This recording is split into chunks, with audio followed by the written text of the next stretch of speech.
And family are identifying an 8-year-old woman found dead from a gunshot wound in a Mattapan home. The home is owned by the husband of Congresswoman Ayanna Pressley. Boston 25 News reporter Kelly Sullivan on scene in Mattapan with the questions investigators are still trying to get answered. Good afternoon, beautiful people, and happy Wednesday. I have missed you guys all so much. It's been so long, I almost forgot how to use my equipment. But let's talk about Congresswoman Ayanna Pressley and her husband, Conan Harris.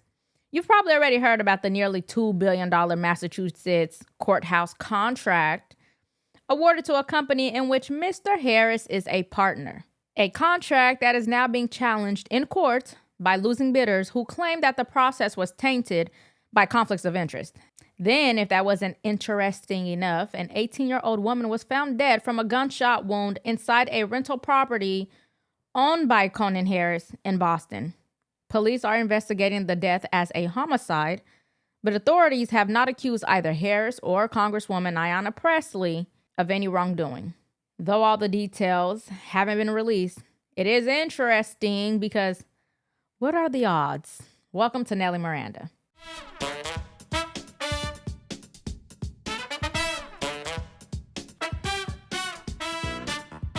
Boston police says officers responded Saturday afternoon to a home on Malta Street in Mattapan after receiving a call to investigate a person. When officers arrived, they discovered an 18-year-old woman dead from a gunshot wound inside the home. Police have since identified the investigation as a homicide investigation, and family members later identified the victim publicly while friends gathered for a vigil in her memory.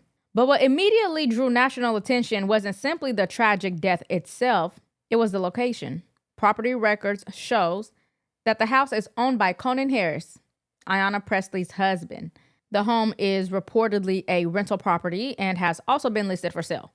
Representative Pressley's office quickly released a statement. According to her spokesperson, neither Pressley nor her family were involved in the incident, and they offered their condolences to the family. Homicide investigators were here all weekend, and the candles, they are still burning from last night's vigil. Now, police are not releasing a lot of details at this time, but we do know this two-family home was owned by Conan Harris, the husband of Congresswoman Ayanna Pressley.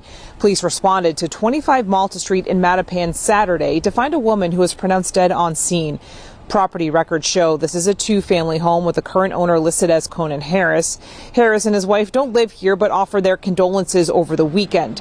A spokesperson for Congresswoman Pressley's office says neither Pressley nor her family were involved in the incident, and Pressley offers her deepest condolences to the family impacted.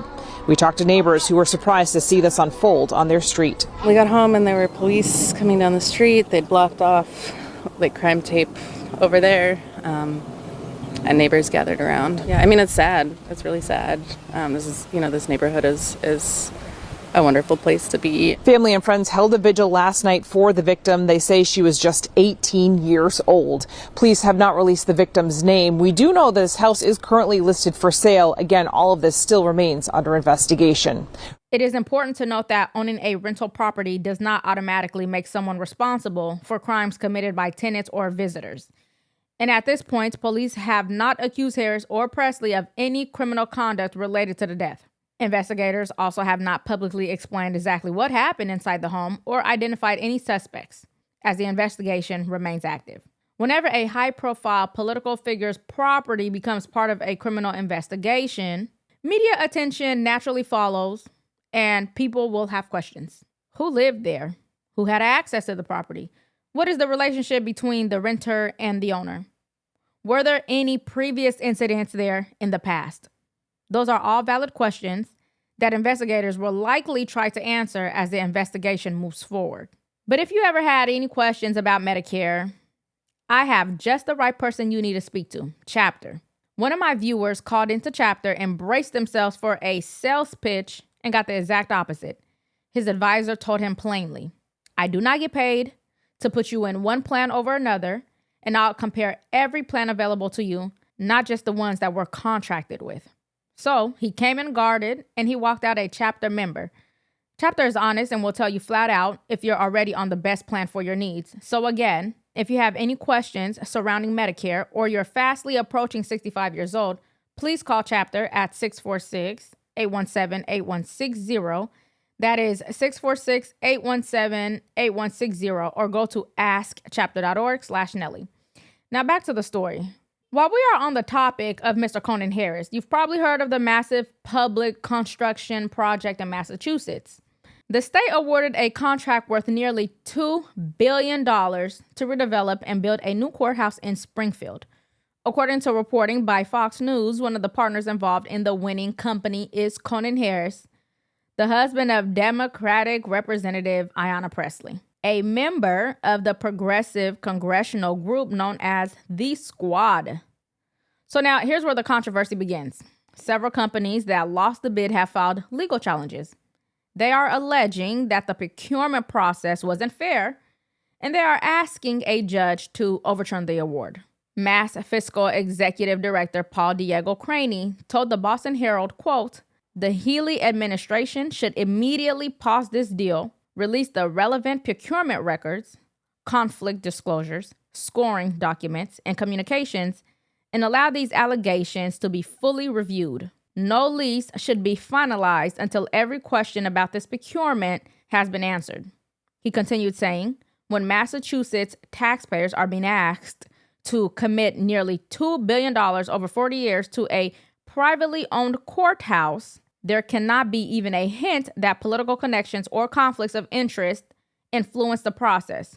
Is it too much to ask that contract winners not be married to a Massachusetts member of Congress?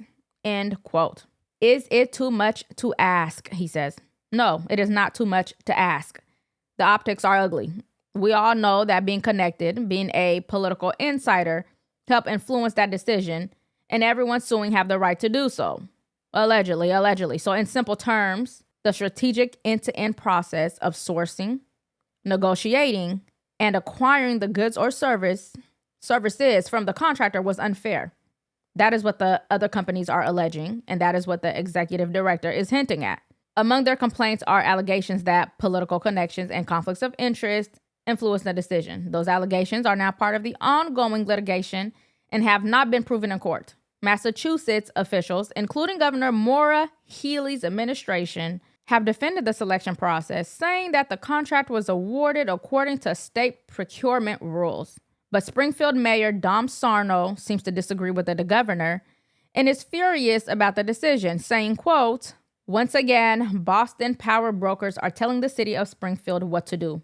Local developers were shunned who have a great track record, who have been here for decades and generations." So to clarify, even if no laws were broken, many taxpayers believe that governments should avoid situations that create the appearance of insider influence. Ultimately, that is what the court challenge will attempt to sort out. Whether the procurement process was conducted properly, whether conflicts existed, or whether the allegations simply do not hold up. As of today, there has been no finding that Representative Ayanna Pressley or her husband violated any laws regarding this contract. So the dispute remains unresolved, and we'll have to wait and see how this case unfolds. But what are your thoughts on both stories? What questions do you think investigators should be focusing on as this homicide investigation continues? And should government officials and their immediate family members face stricter rules when they are involved in contracts funded by taxpayers? Let me know your thoughts in the comments, and if you got any value from today's video, please make sure you like, share, and subscribe to support the channel, and ring the bell so you don't miss any future updates. Thank you all for watching, and I'll see you in the next one.